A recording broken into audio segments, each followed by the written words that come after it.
Beberapa minggu terakhir ini kan ada sedikit gejolak ya dalam nilai tukar rupiah yang itu diakibatkan sebenarnya oleh faktor yang non sifatnya itu non pasar lah gitu kan, ada persepsi yang saya kira negatif dari pelaku pasar ya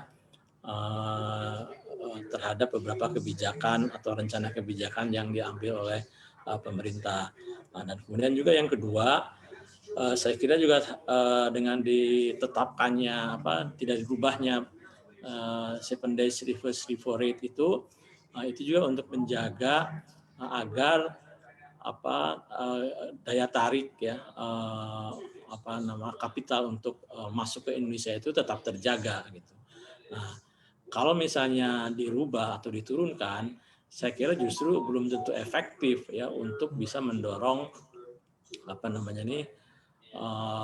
ke arah pertumbuhan misalnya ya melalui transmisi di sektor perbankan, karena persoalannya itu bukan dari sisi apakah bunganya itu rendah, karena sekarang ini sudah cukup rendah saya kira, dan tapi persoalannya itu justru adalah di sisi permintaan dan dari sisi resiko gitu. Nah justru yang saya kira harus didorong untuk pertumbuhan itu adalah bagaimana resiko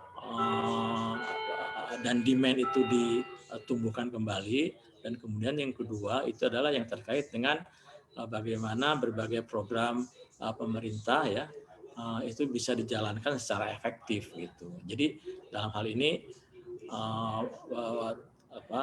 kebijakan yang diambil oleh BI dengan tetap mempertahankan 7 days reverse repo rate-nya itu memberikan suatu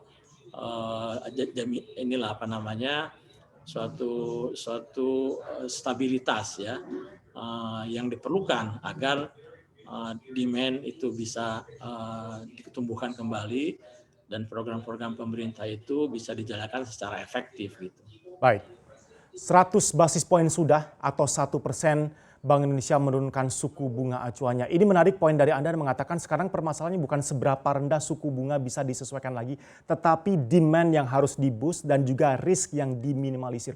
Kebijakan moneter berikutnya dari sinyal-sinyal yang ada yang Anda baca Pak Fadil Hasan, kalau BI sudah akhirnya ini dipertahankan di 4%, kira-kira apa lagi yang akan mereka lakukan dari sinyal-sinyal yang ada? Karena banyak yang mengakui sebenarnya kebijakan suku bunga acuan meskipun penting, ini salah satu saja kebijakan moneter yang bisa diambil BI. Masih ada amunisi-amunisi lainnya. Kalau menurut Anda berikutnya, what's next kira-kira yang akan diambil oleh BI dari sinyal yang Anda baca? Ya, yang kira yang akan diambil oleh BI ke depan itu mungkin lebih fokus pada kebijakan yang sifatnya itu non suku bunga ya. Jadi kebijakan misalnya dalam hal penyediaan likuiditas di sektor keuangan ya, di lembaga-lembaga keuangan dan perbankan ya terutama, dan kemudian juga dalam hal mendorong